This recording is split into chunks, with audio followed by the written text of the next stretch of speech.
వందలాది విమాన సర్వీసులు రద్దు చేస్తూ తీవ్ర గందరగోళానికి కారణమైన ఇండిగోకు డీజీసీఏ భారీగా ఫైన్ వేసింది.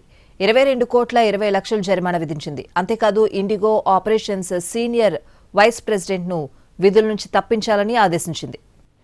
ఇండిగో విమానయాన సంస్థ నిర్వాకం వల్ల గత ఏడాది డిసెంబర్ మొదటి వారంలో తీవ్ర గందరగోళం ఏర్పడింది. ఎయిర్పోర్టులో ప్రయాణికులు గంటల తరబడి పడిగాపులు కాయాల్సి వచ్చింది. విమానం బయలుదేరుతుందో లేదో తెలియదు. సిబ్బందిని అడిగితే ఏమీ చెప్పరు. 5-6 గంటల తర్వాత మీ ప్రయాణం రద్దయింది అంటూ చల్లగా చావు కబురు చెప్పడంతో ప్రయాణికుల్లో తీవ్ర ఆగ్రహవేశాలు వ్యక్తమయ్యాయి. మరోవైపు విదేశాలకు వెళ్లే అనేక మంది ప్రయాణికులు కనెక్టింగ్ ఫ్లైట్లు మిస్ అయి ఆర్థికంగా నష్టపోయారు. వేలాది విమాన సర్వీసులకు అంతరాయం కలగడంతో directorate general of civil aviation DGCA దర్యాప్తునకు ఆదేశించింది. నివేదిక అందడంతో ఇండిగోకు 22,20,00,000 రూపాయల జరిమానాను విధించింది. ఇండిగో సంక్షోభంపై 4 సభ్యులతో కూడిన కమిటీ దర్యాప్తు చేసింది. కమిటీ విచారణలో 2,507 విమానాలు రద్దయినట్లు తేలింది. 1,852 సర్వీసులు ఆలస్యంగా నడిచినట్లు గుర్తించారు.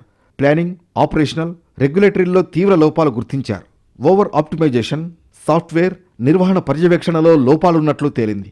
ఫలితంగా దేశవ్యాప్తంగా గల విమానాశ్రయాల్లో 3 లక్షల మంది ప్రయాణికులు ఇబ్బంది పడ్డారు. ఆపరేషన్స్ సీనియర్ వైస్ ప్రెసిడెంట్ను బాధ్యతల నుంచి తప్పించాలని ఇండిగోను ఆదేశించింది డీజీసీఏ. 50 కోట్ల రూపాయల బ్యాంకు గ్యారంటీలు అందజేయాల్సిందిగా ఇండిగోను ఆదేశించింది డీజీసీఏ. రానున్న నెలల్లో జరిగే ఇన్స్పెక్షన్ల తర్వాత ఆ మొత్తాన్ని రిలీజ్ చేస్తామని తెలిపింది.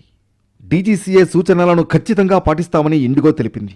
భవిష్యత్తులో మళ్లీ అటువంటి గందరగోళ పరిస్థితులు ఎదురవ్వకుండా చూస్తామని స్పష్టం చేసింది.